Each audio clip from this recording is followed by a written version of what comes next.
ओम तव कथामृतं तप्त जीवनम कविभिरीडितं कल्मषापहं श्रवणमंगलं श्रीमदाततं भुवि गृह्णन्ति ये भूरिदा जनाः. So we are beginning the second volume of the 5-volume Gospel of Sri Ramakrishna. And the first section and the first chapter deals with Sri Ramakrishna with Narendra and other intimate disciples in Dakshineshwar. So, in the foreword, to the first chapter, Sri M.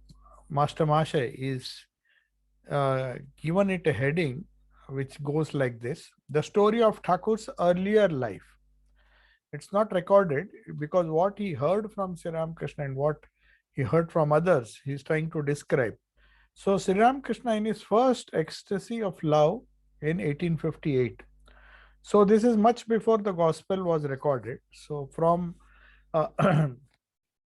so the story of Thakur's earlier life will be narrated here at some point of time. But the devotee Krishna Kishore is there, a sadhu from Aryadaha, Jatindra, Jaya Mukherjee, and Rani Rasmani. So, about them, they are not present. About them, I think there will be a discussion in today's talk. So, Sri Ramakrishna is in a very happy state of mind today because Narendra has come to the Kali temple at Dakshineshwar. Other intimate disciples are there as well. Narendra takes his bath and receives his prasad. It is Monday, 16th October 1882, the fourth day of the bright fortnight of Ashwin. The Durga Puja falls on Thursday next, the 7th day of the lunar month. Rakhal, Ramlal, Hazra are all with Sri Ramakrishna. Narendra is accompanied by one or two Brahmo youths. M is also present. Narendra has taken his meal with Sri Ramakrishna. After the meal, Sri Ramakrishna asks for bedding to be spread on the floor of his room. The devotees, particularly Narendra, will rest there. A mat of superior quality is spread out with a quilt and a pillow over it. Like a small child, Sri Ramakrishna sits near Narendra on the bedspread. Turning towards him joyfully, talks with the devotees, particularly Narendra. A radiant smile plays on his face. During the conversation, he tells him of some of his incidents of his life, of which Narendra was not a witness, and his spiritual state at that time. So these are reminiscences narrated by Sri Ramakrishna himself in October 1882 when M had already started coming. So this is a conversation that took place much later. So Sri Ramakrishna is telling Narendra and others, after this spiritual state of mind, I only long to hear about the Lord. I mean, he's speaking of a particular spiritual state, after which he had an intense desire only to hear about God. No other conversation would make him happy.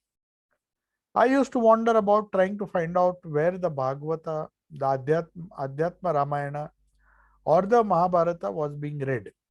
I used to go to Krishna Kishore of Aryadaha to listen to the recitation of Adhyatma Ramayana. So these were the books which were being discussed a lot in Bengal, in Calcutta in those days. And Sri Ramakrishna says, I was in a particular state of mind where I had to either listen to the Bhagavata, Adhyatma Ramayana, and Mahabharata. These were the most popular scriptures that were being read by Pandits, expounded sometimes or just read and explained. The meaning was explained in simple Bengali. So Krishna Kishore was a devotee of Thakur, and he stayed in a place known as Haryadaha, and there he used to regularly arrange the Adhyatma reading of the Adhyatma Ramayana. Adhyatma Ramayana is a text, an Advaitic text, where the inner import of the story of Valmiki's Ramayana is described. It seems to contain the great truths, the great wonderful truths which are hidden in the Valmiki's Ramayana.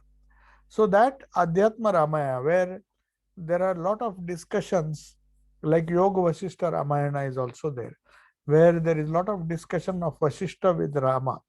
So like that, Adhyatma Ramayana is also a text which describes the Advaitic experience and it's basically a text on Advaita and the Advaitic interpretation of Ramayana, you can say. So Swami Vivekananda was one such disciple of Sri Ramakrishna, whom Sri Ramakrishna thought was fit enough to receive this message. So, as a result, what happened was, whenever Naren came, he used to ask him, because Naren was not very familiar with the teachings of Adhyatma Ramayana. In fact, he was he was used to visit the Brahmo Samaj. So it took some time for him to develop an interest. So Sri Ramakrishna, to make him understand the great truths, Advaitic truths, which are contained in this Adhyatma Ramayana, used to sometimes ask him to bring out that book and read some portions. So also Sri Ramakrishna used to visit places where these things were expounded. And then he says what faith Krishna Kishore had. Krishna Kishore is a devotee to whose house at Aryadaha he has gone now. He says, I used to go to listen to the recitation of Adhyatma Ramayana. He says, when he was in Vrindavan, he felt thirsty and went to a well. He found a man standing near it. When he asked to draw some water for him, the man who was standing near the well said, I belong to a low caste and you are a Brahmin. How can I draw water for you? Krishna Kishore said to him, just say Shiva twice. The moment you say Shiva, you'll be purified. The man uttered Shiva, Shiva, Shiva, and drew some water. Such an orthodox Brahmin, and he took that water. What faith! I mean, now it may be difficult for us to understand the significance or the importance of this incident, but in those days, when high caste Brahmins would not take water from a low caste person, that casteism was very much prevalent in those days. So that is why that person who was near the well, he was afraid, because if he doesn't reveal his caste, then he was afraid that he would be committing a great sin by giving water to Krishna Kishore, whom he knew was a Brahmin. But Krishna Kishore told him it doesn't matter. Just say Shiva, Shiva, Shiva. Everything will be purified. And with that faith, uh, I mean, Krishna Kishore had that faith, saying that why should a person be born into a Brahmin family? The moment he says Shiva, at that very instant he becomes pure. So that is what Sri Ramakrishna is telling Naren of Krishna Kishore's faith. A sadhu came to the bathing ghat at Aryadaha. I thought I would go to see him one day. I told Haladhari in the Kali temple that I would go to meet the sadhu with Krishna Kishore. I asked him if he would like to see him. Haladhari said, what use is it to see a cage of clay? I mean, a sadhu had come at that uh, in that place where Krishna Kishore used to live. I thought I would go to see him one day. Sri Ramakrishna had that habit of trying to meet. When the moment he heard that there is a holy person or some holy personality visiting either Dakshineshwar or Calcutta, he would go to see him. He was so humble, no matter what type of sadhu he was. But he used to go. He told Haladhari in the Kali temple that I would like to go and meet the sadhu with Krishna Kishore. I asked him if he would like to see him. Haladhari said, what's the use? What use is it to see a cage of clay? I mean, he used to consider the body. He said, what's the use? I will be seeing another human being, another body. And he is referring to a human being as a piece of clay. Clay means born out of this earth. So all these human beings, and he did not give importance. So he says, you see, Haldari reads the Gita and Vedanta philosophy. That is why he called the sadhu a cage of clay. I told Krishna Kishore about it. So Sri Ramakrishna says, according to the Gita, what is gross, what is perishable is not the Atman. So because Haladari used to read Gita, he says, and used to reuse Vedanta philosophy, he said, he referring to the body of the sadhu, he said, it is a cage of clay. I told Krishna Kishore about it. He was quite angry and said, Krishna Kishore got angry when Thakur told him. Thakur wanted to know the reaction of Krishna Kishore. What did he think of this remark when he referred to a piece of clay? So, what did Haldari say that? What did Haldari say that? One who meditates on the Lord, thinks of Rama, and has given up everything for his sake, to call that body of such a man a cage of clay. He doesn't know the body of such a devotee is made of spirit. He was so angry that when he would come to Kali temple to pick flowers, he would turn away when he saw Haldari and did not talk to him. Krishna Kishore was a man of tremendous faith. That is why we consider the body of an incarnation, the ashes of an incarnation, the relics of an incarnation, as full of spirit. They are not ordinary human beings. They are not ordinary. They are not biological animals or biological human beings. The more there is meditation, the more the one who meditates on the Lord thinks of Rama. That is, that sadhu used to do that. So he says, and if he has given up everything and he has renounced the world, given up everything gross, to call that body and compare it with the householder's body and say that it's a cage of clay is not good. So Sri Ram Krishna liked this remark of Krishna Kishore. And he said that Krishna Kishore was so angry because of this casual remark of Haldari that he refused to meet him. He said, what kind of man he is? He doesn't even accept that holiness has that power to transform a gross thing into something filled or soaked with spirit. So that is the idea of satsang, of meeting holy people. Because you see, though we interact with such people in a gross way, we talk with them, we have satsang with them, but a holy person, if we meet them, one should not consider them. I mean, it would be sacrilegious to say that a body in which there has been lot of japa, lot of uh, sadhana done in that body, so naturally it would have become very sattvic. So we can't just refer to it as a piece of clay. So he said to me, why did you cast off your sacred thread? When I was in that state, everything blew away from me as if by the cyclone of Ashwin. No indication of my previous life remained. I lost external awareness. So even sometimes my dhoti used to fall off. So how could I care for the sacred thread? I said to him, if you once experience that madness for the Lord, you will understand. So Sri Ram Krishna is telling all these things like wearing the sacred thread and all those things, they are important as long as one is a beginner in spiritual life. After that, it really doesn't matter how you conduct yourself. That is what Sri Ram Krishna wants to say, that if you once experience the madness for the Lord, you will understand this particular thing, that what madness for the Lord is. If that devotion to the Lord, to consider, we discussed in our talk yesterday, that if we consider that permanent to be our own, and we always try to practice the presence of the permanent, maybe it is an Ishta or Sachidananda Brahman, when we consider that to be the eternal reality, then it doesn't really matter what you do in the gross. Whether you are a butcher, as in the case of Vyadagita, whether you are a housewife, whether you are any person, the only thing is how long can you uh, attach yourself to the Lord. If you experience that kind of attachment to the Lord, that you cannot live without Him, then it really doesn't matter if one does not practice the social customs. And that is what happened. He himself went into God intoxication. He just uttered Om, Om, Om, shutting himself in a room without any word. Without any word. That is what happened. Thinking that it was a disease of the brain, Kaviraj of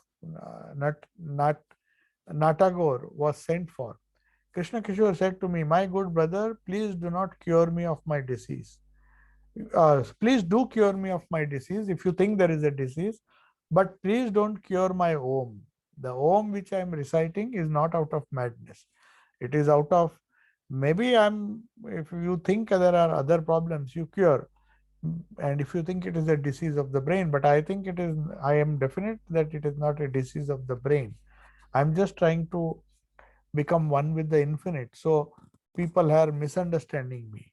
He says, don't bother about, don't try to even remove the repetition of Om, or maybe prevent me from repeating Om, because that is going to give me mukti. One day when I went to see him, Sri Ramakrishna is uh, explaining explaining the incidents which happened long ago when he used to visit Calcutta before even this gospel and other things were being recorded. So much before 1882, when he used to visit the different uh, places in Calcutta, and one of the places was Krishna Kishore's house. He said, one day when I went to see him, he was in a pensive mood. What is the matter? I asked him. He said, the taxman came, and I am thinking about what he said, that if I do not pay with cash immediately, he will sell my utensils. Perhaps Krishna Kishore had owed some money to someone. So he said the taxman came and said, so much of tax is due, you have not paid. And if you don't pay, we will sell your utensils, whatever possessions are there in your house. So then Krishna Kishore had so much faith in God that he says, what is the use of thinking about it? Let him come and take away. All he can do is take away your utensils. Even if he carries them away, tied together, he cannot carry with you. You are Kha. Narendra and others laugh. So, Narendra and all others laugh because Krishna Kishore believed that this body is not important. Kha means ether, the Akasha, which Akasha is not tainted by anything. So he was so unconcerned about his life, or maybe about the fact that some of his utensils would be taken away by the tax people because he had not paid, paid tax. He said, what happens if they carry, let them tie everything and carry, but they can't carry me. I am the pure spirit. I am one with space. So Narendra and others laugh. So Krishna Kishore said that he is like ether. You see, he studies Adhyatma Ramayana. I used to joke with him, sometimes calling him Kha. Kha means Akasha. There is the word in Bengali for Akasha. So Akasha means the most subtle essence of the manifested creation. So meditating on that, people used to sometimes uh, meditate on this aspect of Prakriti. Prakriti has many aspects, gross aspects. You start with mm, uh, the Prithvi, up, water, liquid, Tej means fire, Agni, then comes Vayu, and then comes the fifth element is supposed to be ether or Akasha. So that Akasha, he says that I am, because he said I'm slowly raising myself, identifying more and more, not with my body, which is a cage of clay. So not with my Annamaya Kosha or the solid liquids, everything is melting away into that infinite space. So all used to make fun with him when he used to speak like that, because he had not realized that, though he used to, by virtue of his study of Vedanta, he used to say that. So they'll all say, you are Kha, you are like Akasha, the taxman will not be able to carry you away.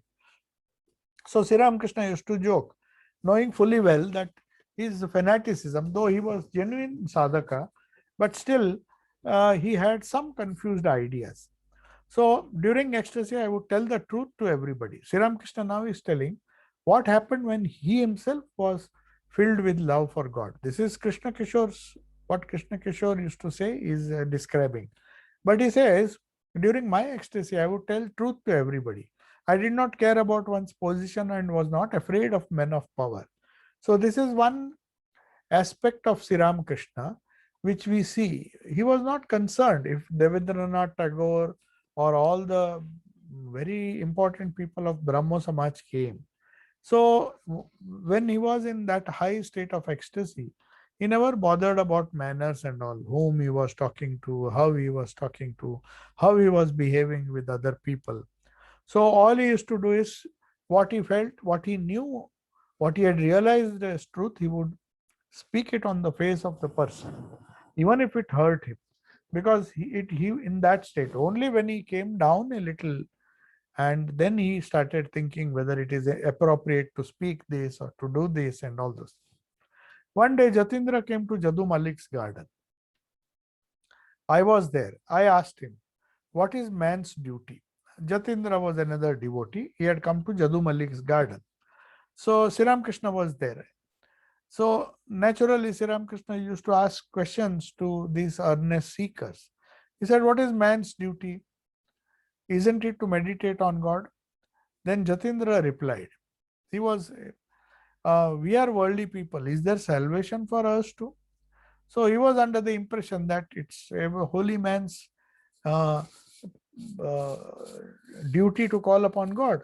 But we are worldly people, so should we try for mukti? Even King Yudhishthira had to visit hell. So he was wanted to say that Yudhishthira, being a householder, even he had to go to hell.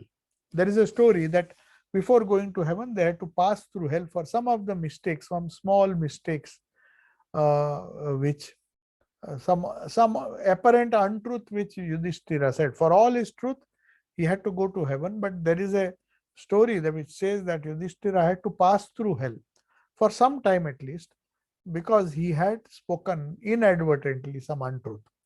So when Jatindra told him that even Yudhishthira went through hell, so what if we commit mistakes? What if we don't think that the only duty of man, the main duty of man is to meditate on God? If I don't do it, what is wrong? Is this salvation for householders also? We are worldly people.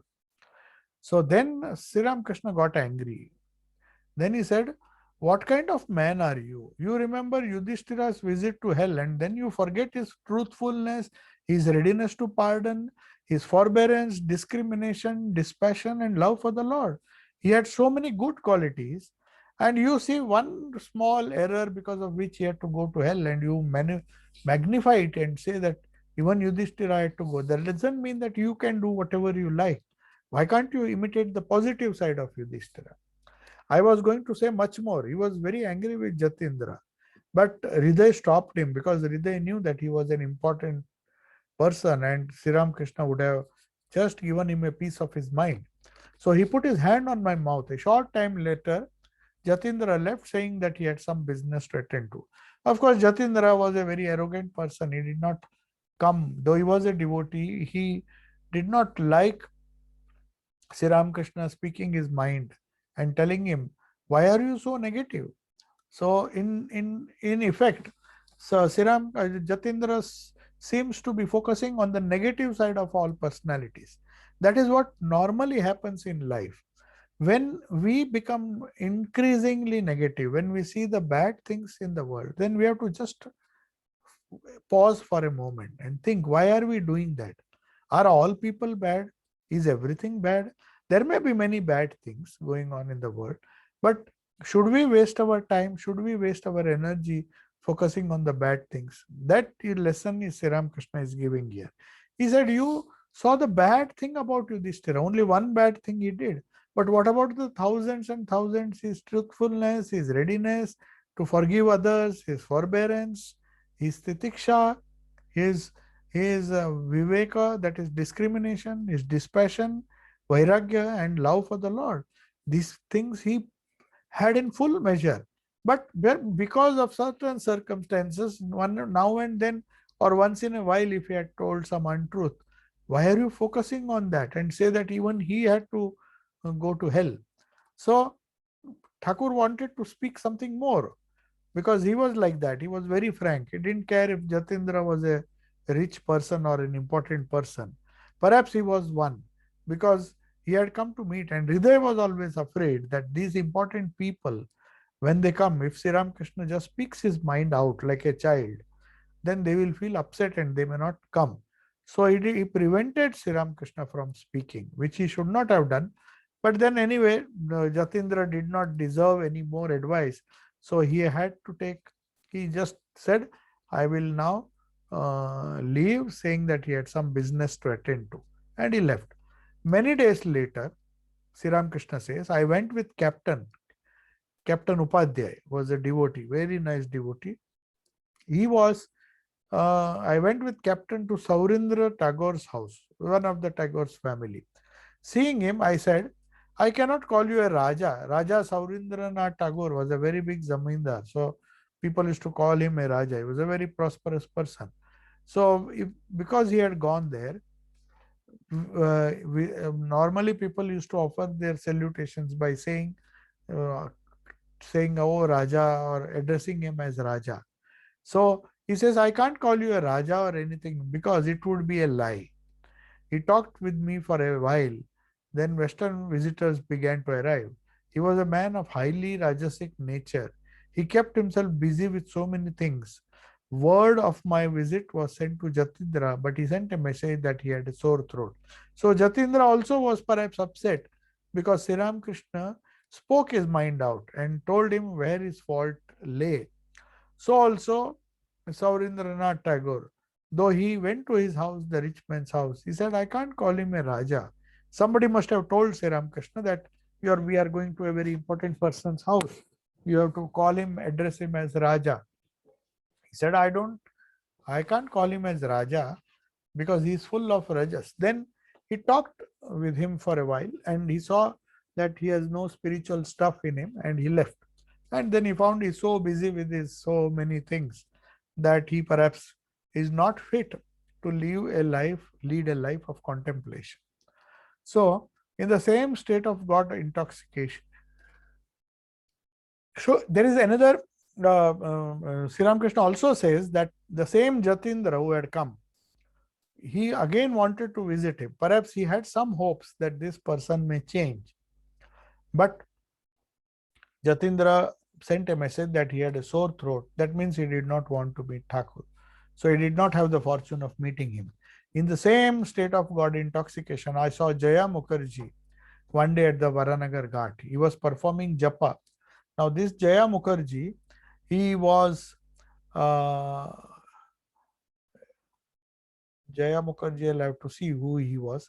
He was one devotee, and one day at the Baranagar Ghat, Baranagar Ghat, uh, he saw Jaya Mukherjee performing japa, but his mind was elsewhere. So I approached him and gave him 2 slaps. Sri Ramakrishna could gather the when he was in this high state of intoxication, God intoxication, he could feel the vibrations. If you remember, there is a similar incident in the life of Rani Rasmani. Rani Rasmani was listening to some songs. Sri Ramakrishna was in a very high state of Bhava Samadhi and he was singing about Divine Mother. And Rani Rasmani came and sat near the door. And there she was thinking about some court case which was going on. So her mind was preoccupied with that. So Sri Ramakrishna, like a child, went and gave her a nice slap. He said, you are thinking of the court case even here. You are in front of Mother. Such a wonderful spiritual atmosphere is there. So also when he saw Jaya Mukherjee at the Baranagar Ghat, he saw Jaya and he was performing japa. But he could see, he could feel the vibrations. When Sri Ramakrishna used to approach somebody, he could immediately, through insight, understand what was going on in his mind, what was the level of his mind, what kind of state he was in. So he saw his mind was elsewhere and he was mechanically performing japa. So Sri Ramakrishna did not like this lukewarm attitude in doing sadhana. Either you do it or you don't do it. Do it with full interest and full concentration. So seeing that his mind was getting diverted, Jaya Mukherjee's mind, he went and he was sitting and acting as if he's doing a lot of japa. So he goes there and gives him 2 nice slaps. So Sri Ramakrishna is trying to tell what used to happen to him when he was in a God intoxicated state. He used to simply forget whom he was talking to. He just saw the truth and he saw the infinite consciousness, the truth, and anything that prevented a human being, any hypocrisy, any mistake in sadhana, any carelessness on the part of sadhaka, he became very sensitive. But that happened only when he was in a very high state of mind, because his mind was susceptible to the uh, bad vibrations of other people, the worldly vibrations. So he could perhaps catch it. When his mind was very sensitive, he could catch the worldly vibrations and just used to go and give them some slaps or admonish them for thinking of so many things when they are meditating. One day, he is giving this Rani Rasmani's incident also. Rani Rasmani came to the Kali temple. She used to come for worship daily and would ask me to sing a song or two. This particular day I was singing, I noticed that she was sorting flowers, but her mind was elsewhere. She was sorting flowers to be offered, but at the same time, her mind was somewhere else. I once slapped her twice, and she sat there anxiously and confused with her hands folded. So she was confused because she never expected that Sri Krishna would hit her. It was something which is very sacred. I mean, people would have hesitated to do, but Sri Krishna was a child. And then, when all the officials of the temple got angry that Rani herself, the founder of this huge Kali temple, she herself is being slapped by Sri Krishna, they thought that uh, we should complain to Mathur Baba, or we should complain to Rani Rasmani. This is not acceptable. Why did he do it? But Rani Rasmani forbade them to even discuss this incident. She says, I was wonderstruck and I want to know how Baba means Sri Krishna, used to uh, understand my mental state. Exactly at that moment when he came to slap, my mind was wandering and it was thinking of something else. So she was surprised that Sri Krishna had this wonderful capacity.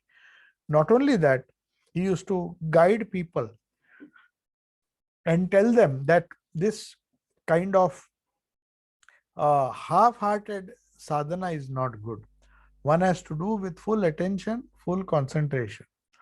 Then, brother, what kind of temperament have you developed? Haldari asked. What was I to do? I prayed and prayed to mother and freed myself from the tendency to correct people. But Sri Krishna realized that this was getting too much.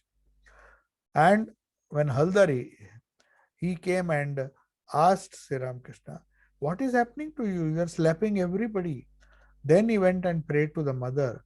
And then he thought, why should I keep on correcting people? So he felt at that stage that he no longer need to do that. He can do it in a very silent way or a very subtle way, but not just slap them.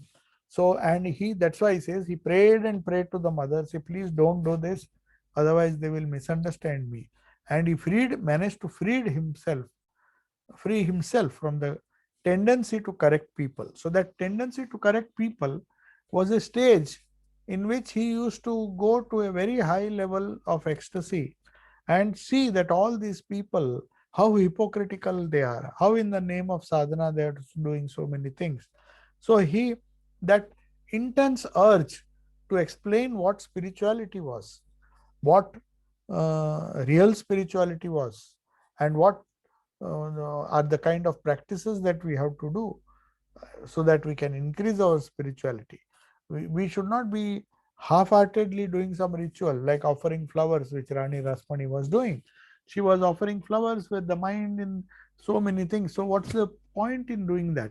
So that tendency to change the thought currents by reading the thought currents of every sadhaka who came to him, Sri Krishna, though he knew he had to correct people, he stopped this particular method of correcting people by just slapping them and giving them a nice, because so people like Rani Rasmani and I would have tolerated it, but if they had done it to an ordinary devotee, he would have been, he or she would have been very upset.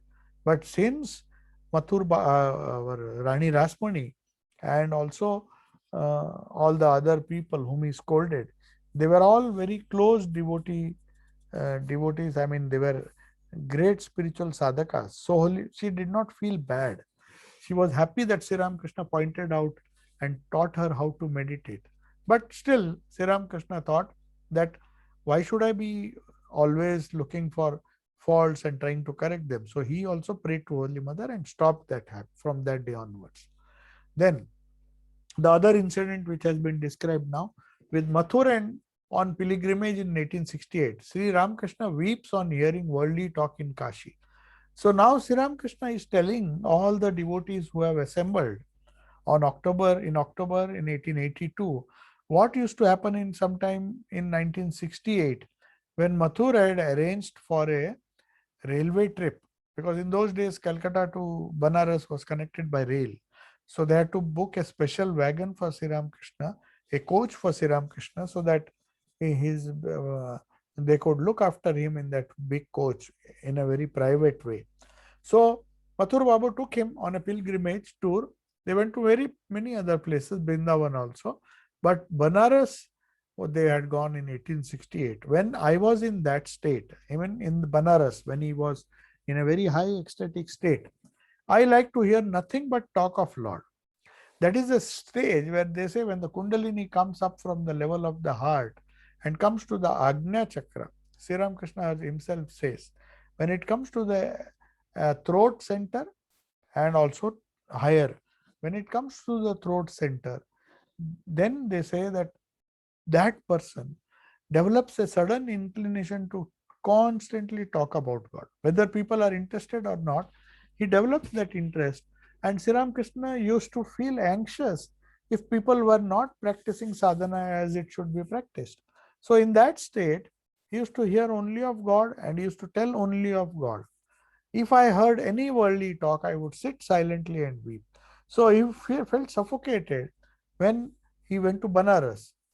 Why? Because he had come to meditate, he had come to contemplate on the Lord of Banaras, that is Vishwanath and Annapurna. So he had come there to with some spiritual intention, with the intention of mm, doing really fruitful pilgrimage. But seeing that even in a place, the golden Kashi, as they say, even in Kashi, there was a lot of people discussing worldly talk. In fact, he says, we stayed for many days in Raja Babu's house in Kashi. Raja Babu was a devotee, and perhaps they had hired this house so that Sri Ramakrishna with his sevaks, they would stay there. So we stayed for many days in Raja Babu's house in Kashi. One day I was sitting with Mathur Babu in the drawing room.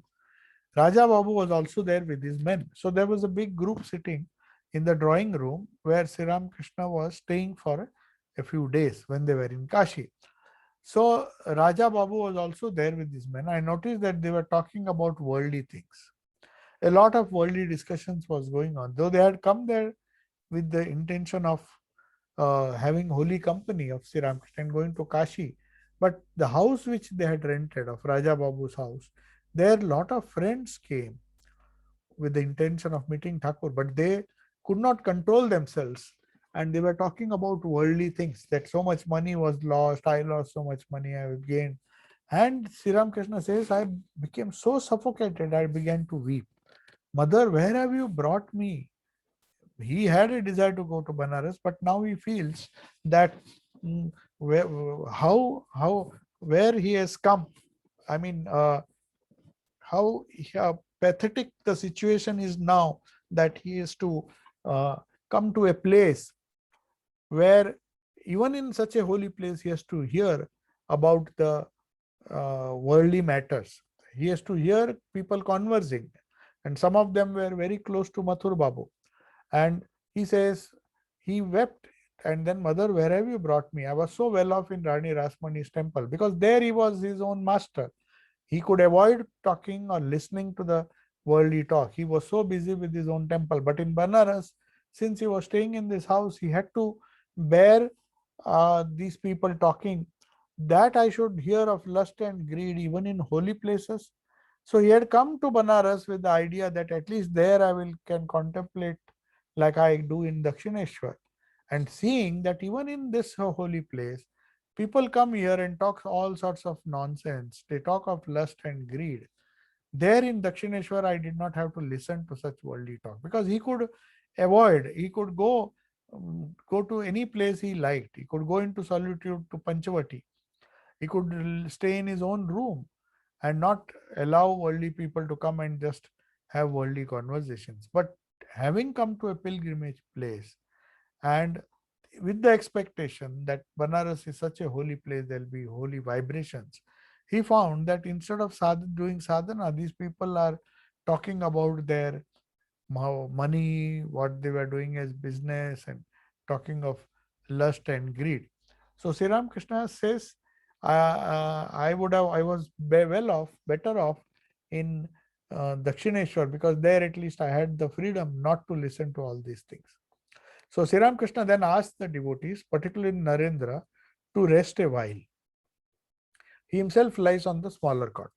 Now, the second chapter here, the Sri Ramakrishna is enjoying the kirtan with Narendra and others. Full of love, he is embracing Narendra. So there is a very, very wonderful kirtan going on now in the afternoon.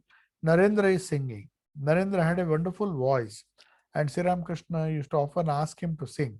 Rakhal M, Narendra's Brahmo friend Priya and Hajra are there. So Narendra sings a devotional song to the accompaniment of Mridanga.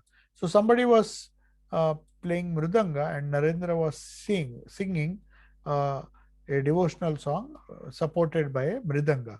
The song was Meditate upon Hari. Chintaya mama manasa Hari Chidghana Niranjana. That is the song. Chintaya mama manasa Chidghana Niranjana. So meditate upon Hari. Meditate upon Hari. Hari means Vishnu or Sri Krishna. Oh my mind, because he is the essence of consciousness, pure consciousness, the Chit of Sachidananda. He is free from all purity. Chit Ghana. Chit Ghana means the essence. Chit means the essence of consciousness.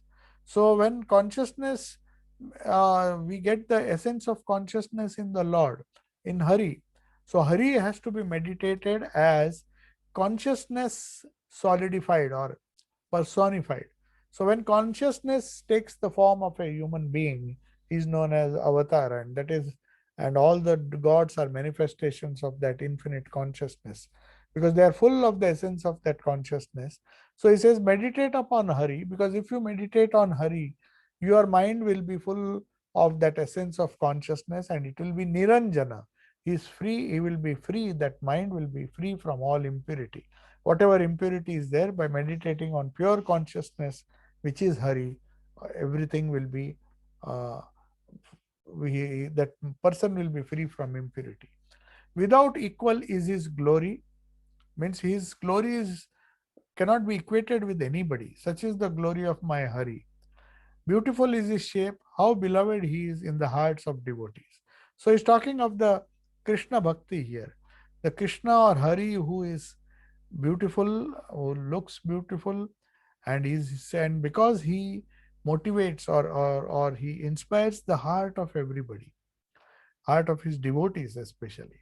So he says, without equal is his glory, beautiful is his shape, how very beloved is he in the heart of his devotees. So he believed, the song says, that though it is of the nature of pure consciousness, the essence of pure consciousness, it's the pure Atman, but still it can take a human form, and the shape will be beautiful. He is beloved because he sits in the hearts of everybody. So the gopis loved him. So many people, devotees, loved Hari and continue to love Hari because he is the most lovable person for many people in this world. So he says, behold, his beauty is enhanced by fresh manifestation of love. It casts into shadow the effulgence of a million moons. So much, uh, this poet says, there is so much beauty because of the love which is radiating. Beauty is not skin deep. Beauty depends on the amount of pleasantness, the amount of love, the amount of compassion one has. That is real beauty. So the Hari, whom of course Hari was beautiful even physically, Krishna was beautiful. So his beauty is enhanced by fresh manifestation of love. So that Hari, who always remains in the highest ecstasy, unlike us, because he manifests the bliss of Brahman. His he casts into shadow the effulgence of a million moons. Even a million moons, if they all start shining brightly, it is nothing compared to the glory of seeing Hari.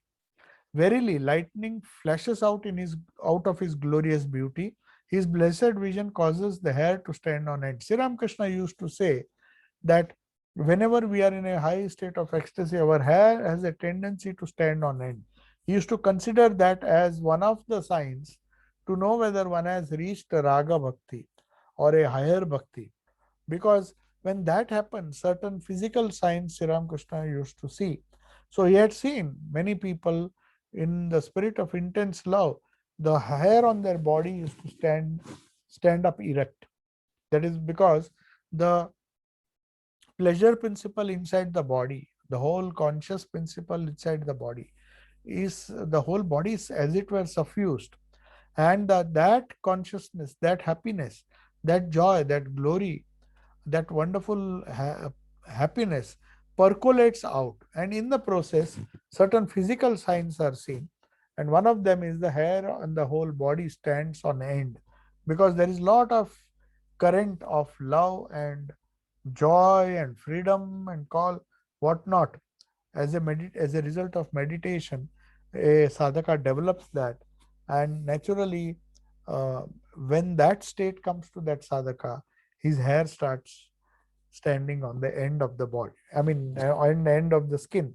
The whole body hair seems to be standing as a thorn or something like that, which gives him immense, uh, you may say, bliss. So, uh, worship his holy feet in the lotus of your heart. Gaze upon the matchless beauty of that beloved form. So the poet is saying, you meditate on this wonderful Hari, whose very name, whose uh, vision, or whose even in imagination, when I try to see Hari, he says, my hair stands on end because I see the glorious form, which is more glorious than a million moons shining. So even if million moons shine, his glory surpasses that. And if that is the case, then definitely if I worship his holy feet in the lotus of our heart, the center of your heart, gaze upon this matchless beauty of that beloved form. Because there are certain stages which require a human being to stages which a human being has to reach before he can see the matchless beauty of the Lord. Otherwise, the Lord is just a picture or just an image. If it is a image for us, Krishna's image, Rama's image, and all the images that we worship, they are just images. But unless that matchless beauty, if you have to see, then you have to go into the subtle world. And that is why he's saying, worship his holy feet in the lotus of your heart. So we have to imagine, as every uh, japa tradition says, you have to continuously meditate on that blissful form, the form of the Lord, which is going to give us moksha, give us eternal joy, eternal peace. So that a wonderful uh, meditation, we have to worship Sri Ram Krishna or our Ishta in the lotus of our heart and expect that uh, the uh, the matchless beauty of that beloved form will induce in our personality a kind of matchless joy, matchless peace, and matchless compassion. So these are the signs of what happens if you love God. And then finally he says, now that the mind enjoys peace and the eyes are filled with love, be immersed in that divine love. Inspired with your devotion, remain immersed in the joy of love. Said once you manage to get this, and this can be got only if the mind's waves, the reactive mind is stopped. And the mind should enjoy peace. And when the mind is filled with peace and a sadhaka continues to love the Lord, then he has the capacity to merge in the joy of divine love. So Narendra, after this song Chintaya Mama Manasa Chid Gana Niranjana, he sings another song. Satyam Shivam Sundaram manifests itself in the temple of the heart. So there's one way of describing describing Brahman or the Varishta. we can call him Sat Chit Ananda. So Ananda is joy, Sundaram. Shivam is the consciousness, the pure consciousness, and Satyam is the truth, eternal existence. So it is just another name for Satchidananda. Satyam, Shivam, Sundaram. They manifest itself in the temple of the heart. That Satchidananda, the only place where we can uh, manifest that in our own life is when you install our Lord, our Ishta in the temple of our heart. Installation means invoking Him, remembering Him, trying to meditate on Him, trying to focus the vision inward. All these things mean that we have to meditate in the temple of the heart. The temple of the heart enables you to focus all these things, and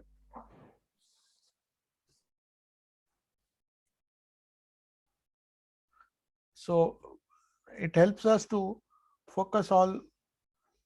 1 minute, I'll have to mute this.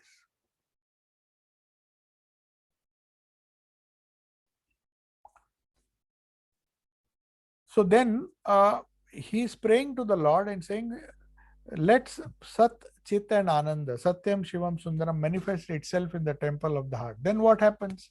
When does that happen? Under what conditions it happens? When shall my mind remain immersed day and night in this sea of beauty? So, having meditate on that, the sadhaka now wants that, can I not have that vision a little longer? When shall that day come, O Lord, dispenser of the destiny of the lowly? So this is an earnest prayer to the Lord that I can see now and then, I have a glimpse of Satyam Shivam Sundaram, the Satchidananda manifesting himself as a glowing Ishta in the temple of the heart. But above that, there is a stage where he says, the sadhaka said, when shall my mind remain immersed day and night in that reality? If that happens, then I can, he's saying the divine love will grow in my heart. When, O Lord, will uh, will knowledge divine grow in my heart, and this restless mind become dumbfounded and take shelter at your feet.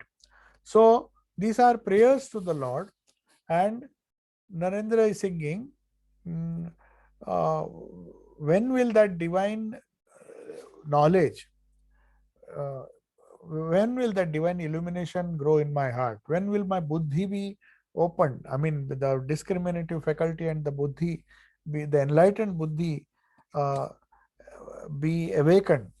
And this restless mind, the reactive mind, is now becoming so restless, but it should settle down.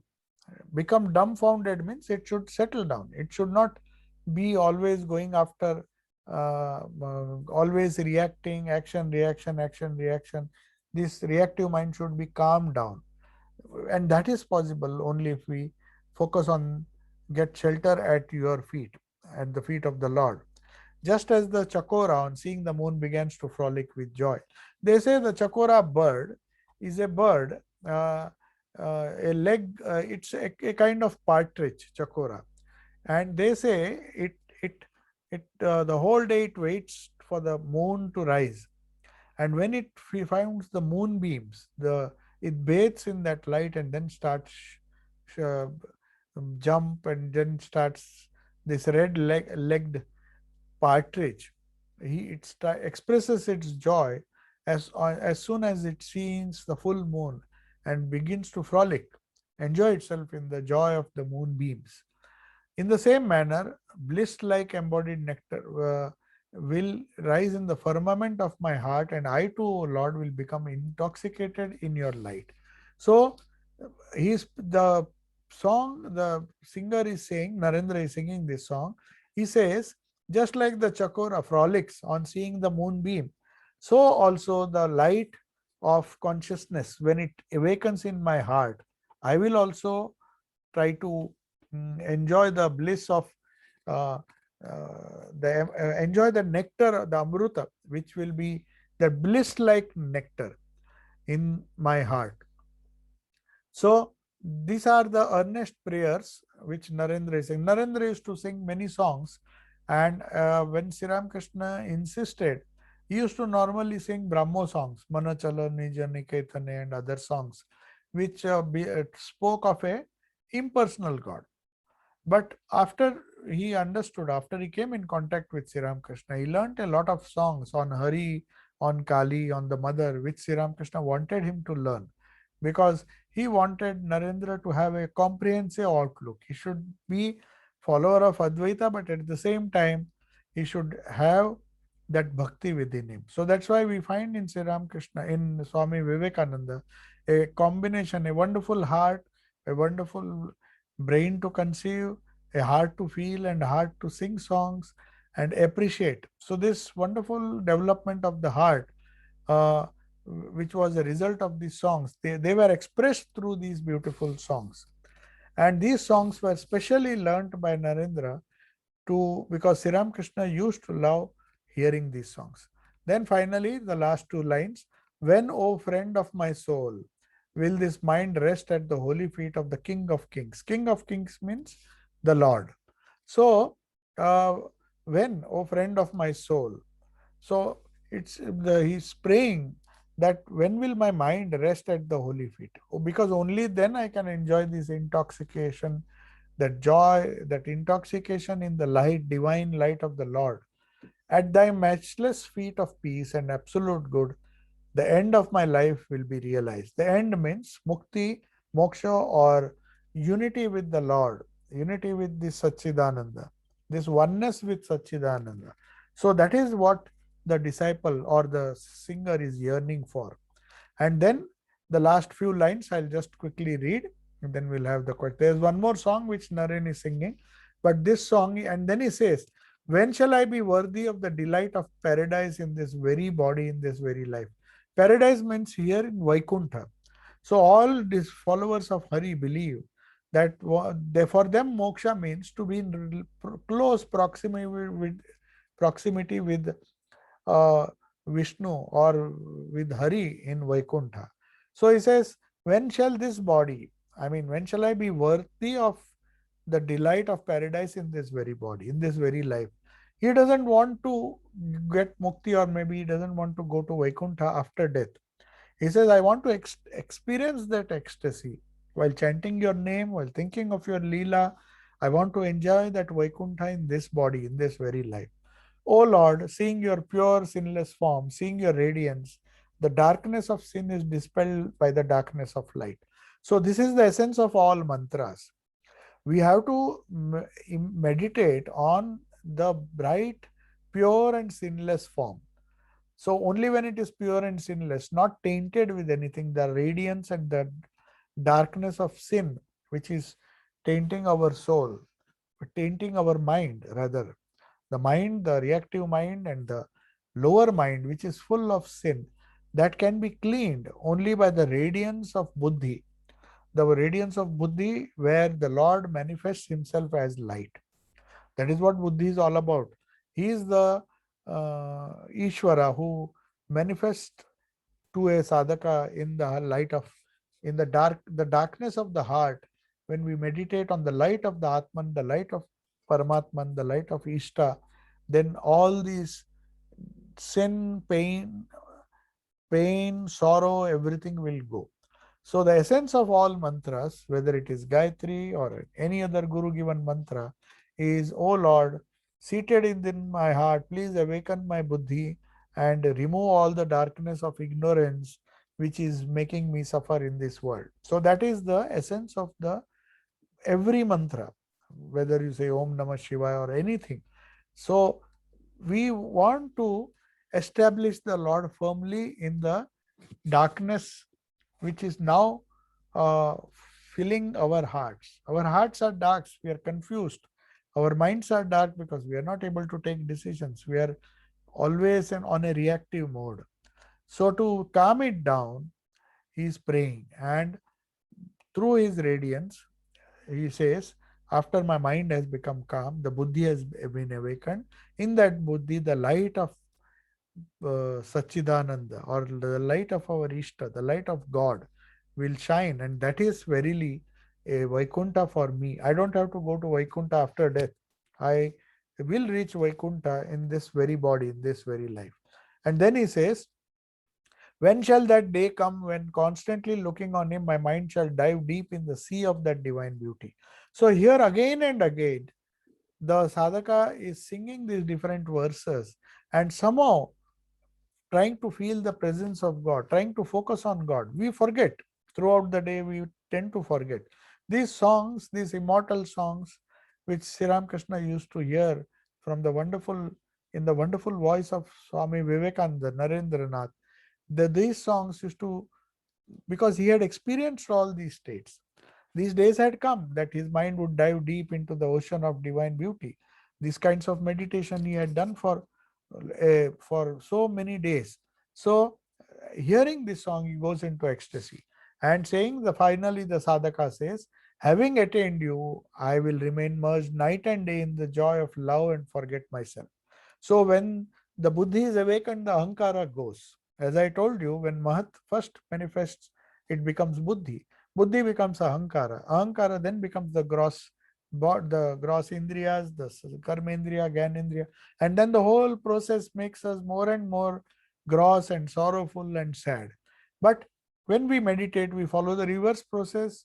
We attain him, we merge day and night in the joy of love, and that happens only when we forget myself or forget the ahankara.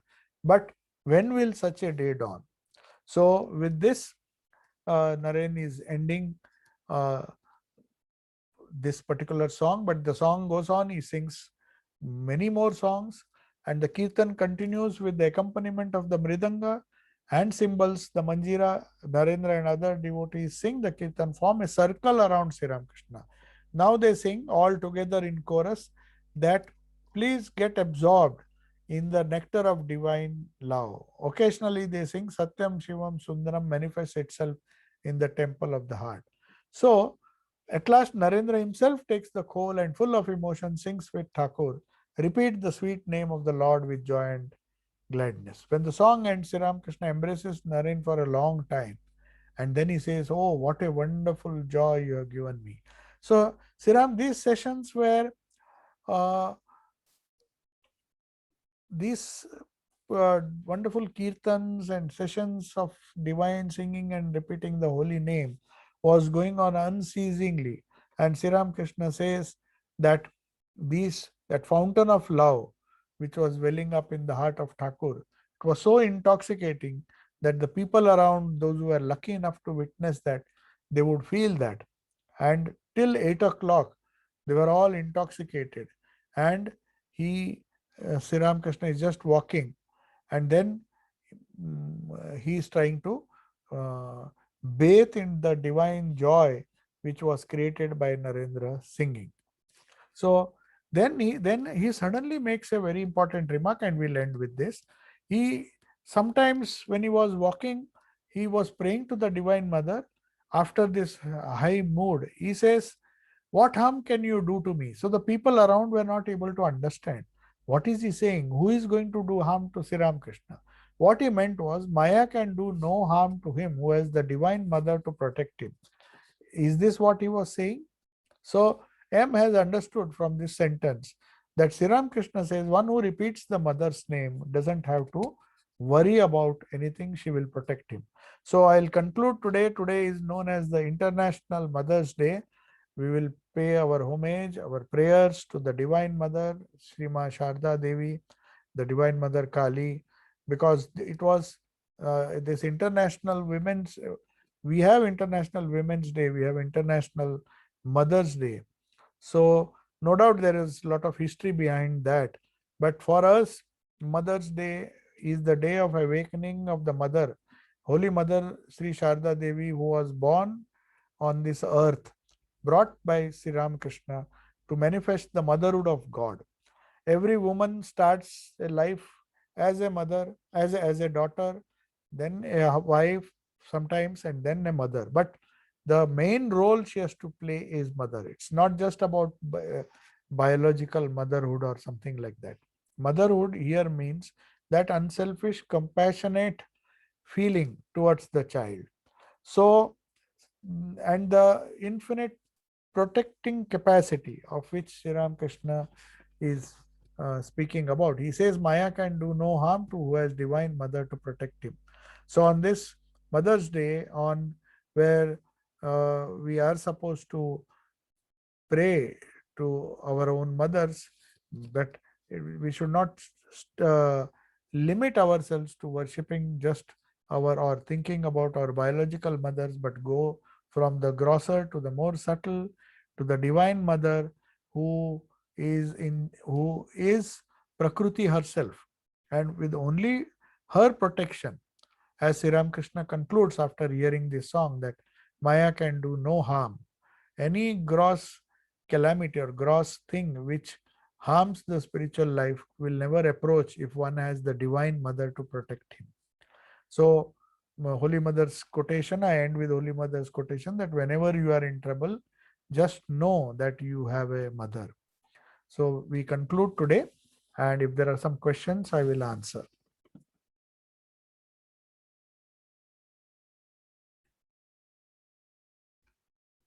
Yeah. Somebody, there is one question.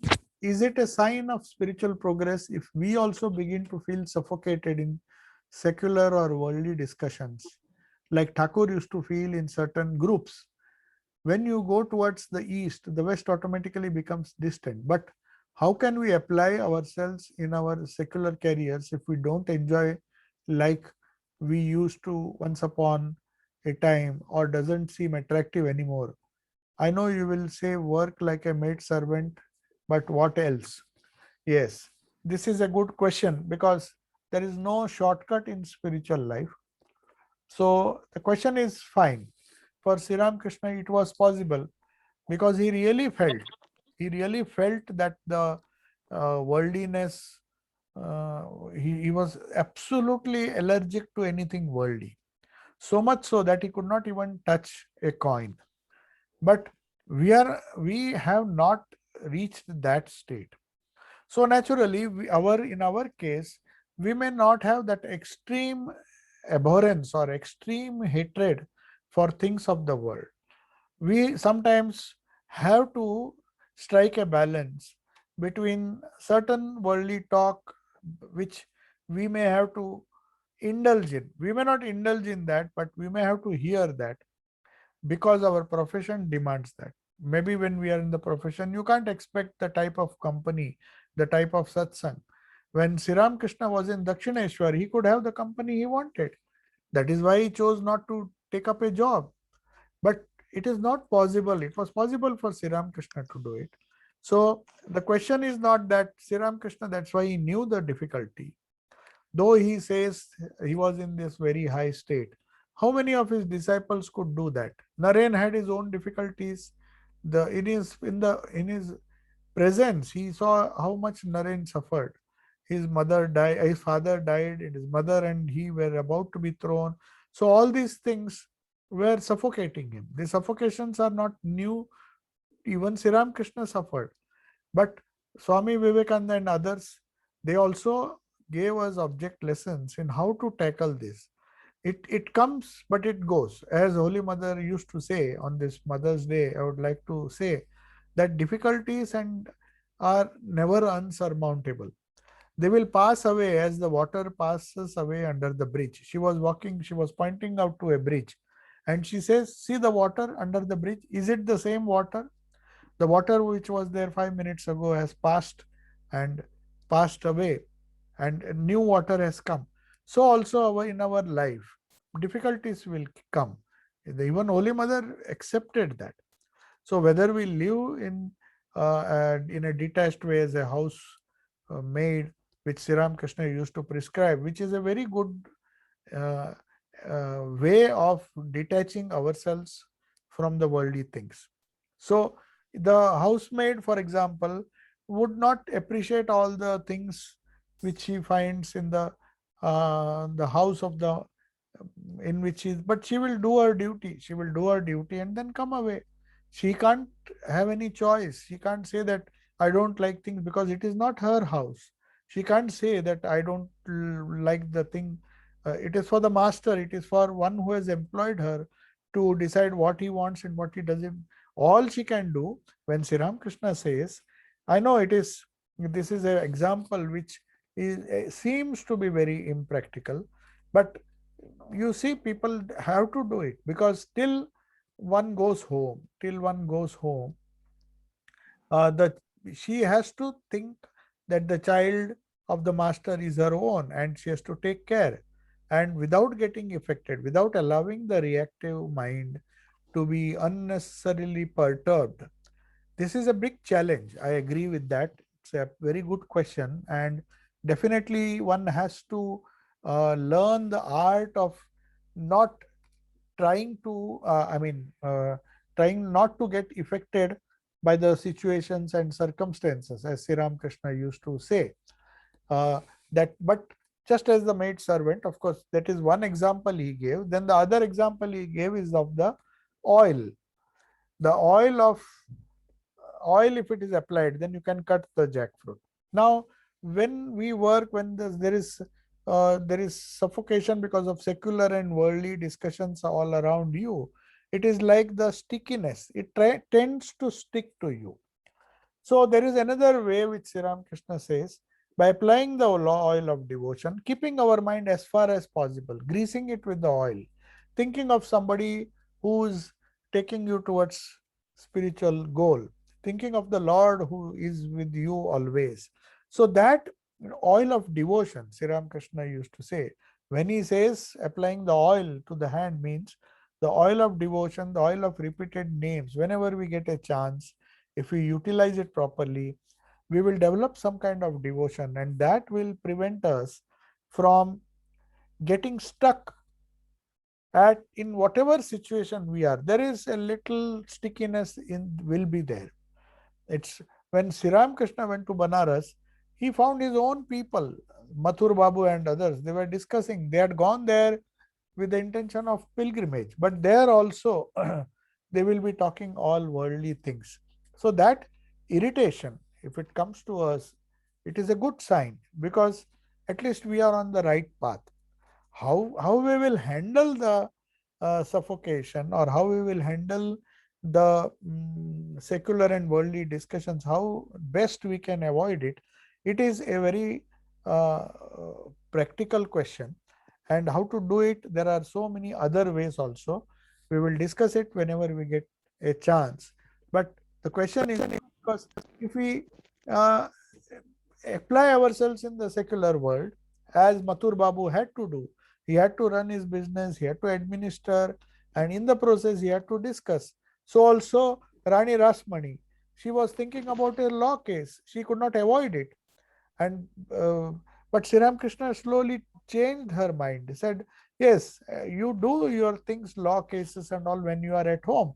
But when you are here, when you are in the temple, at least at that time, focus on that. So that is another good lesson, that we may uh, be suffocated, or maybe we may be engaged in many worldly discussions when we are in our profession. But the moment we come out of it, at least at that time, we have to grease our hands with the oil of devotion. We have to practice. So that is the only way, systematically and step by step, we can overcome it. Okay, so thank you for a very good question. And I think there are no more questions. I'll take your leave. Om Shanti. There is one more question. Let me see.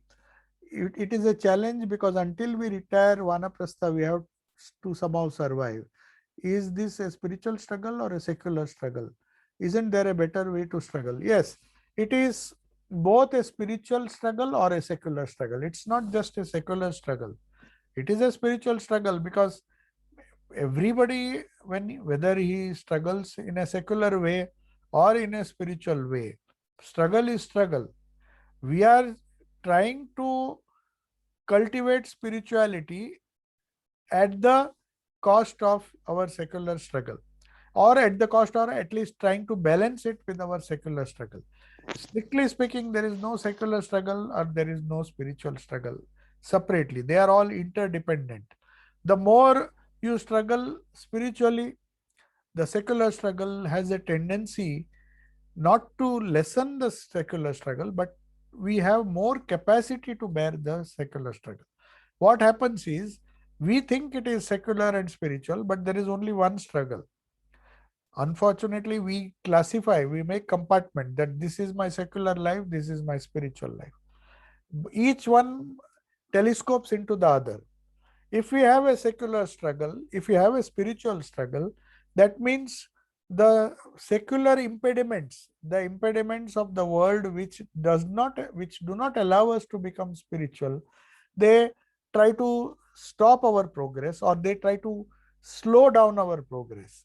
So that is struggle. Struggle is something with time. Struggle is with not only time but also the situation. So when the situation changes, whenever you find the situation, that's why Sri Ramakrishna used to say, when the boat is sailing, you have to lift the sail. Sometimes there is no wind, but when there is wind, if your sails are in proper position, you get a nice motion, and the boat will start moving.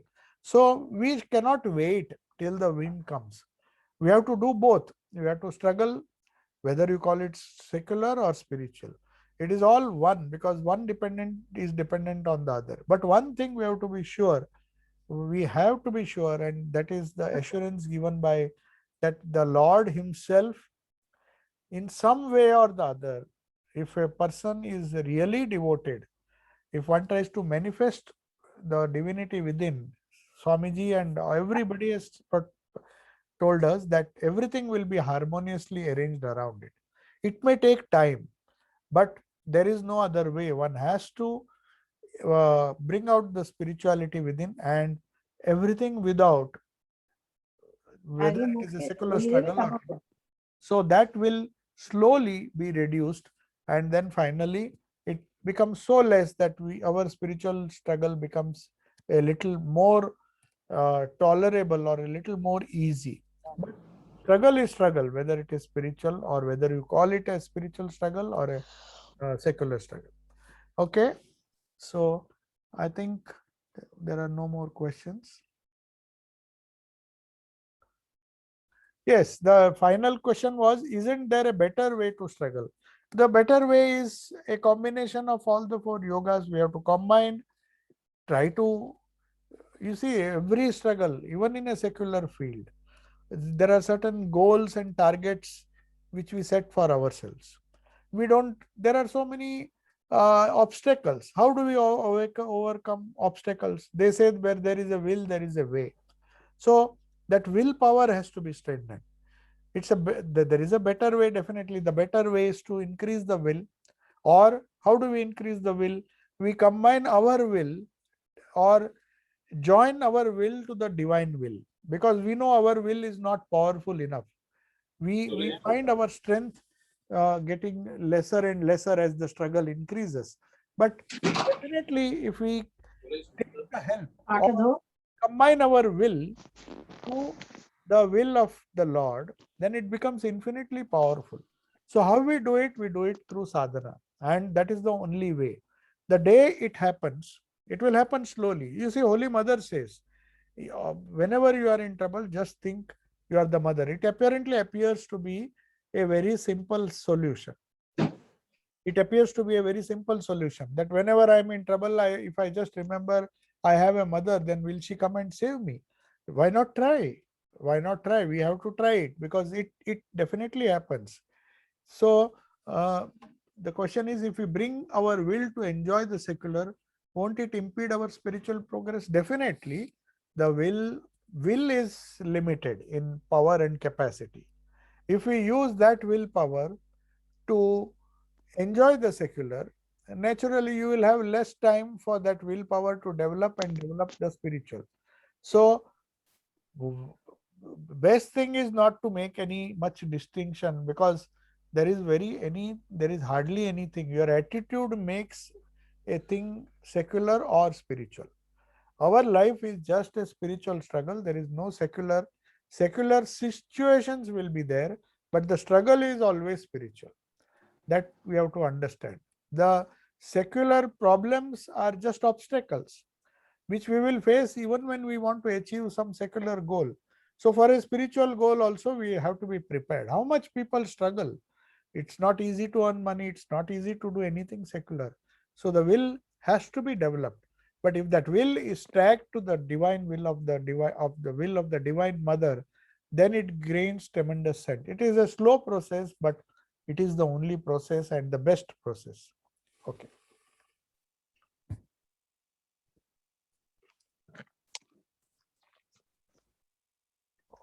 So there's one more last question. We can't have God and Mammon at the same time. So it's better to give up one or the other.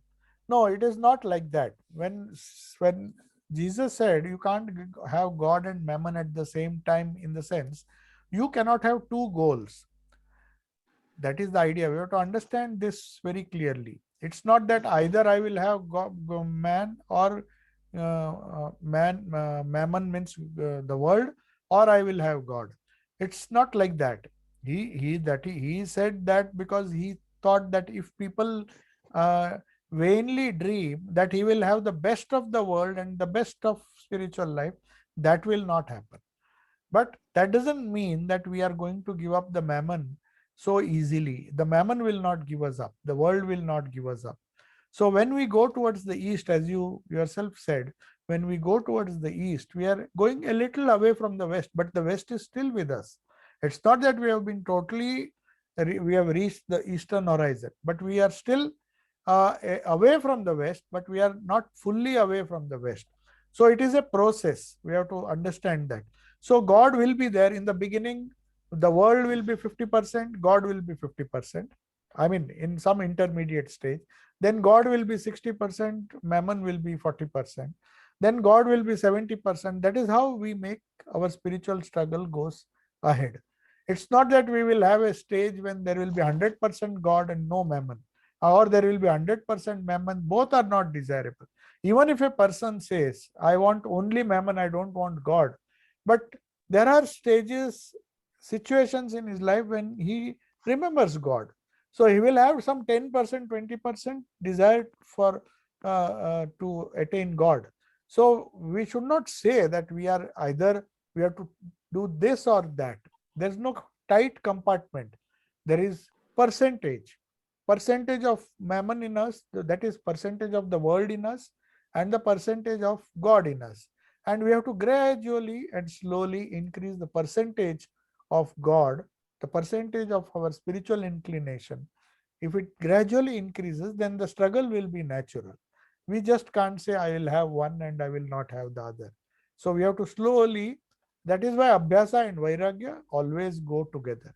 So little by little Vairagya happens, little by little Abhyasa happens. You go towards the east and the west goes away from us.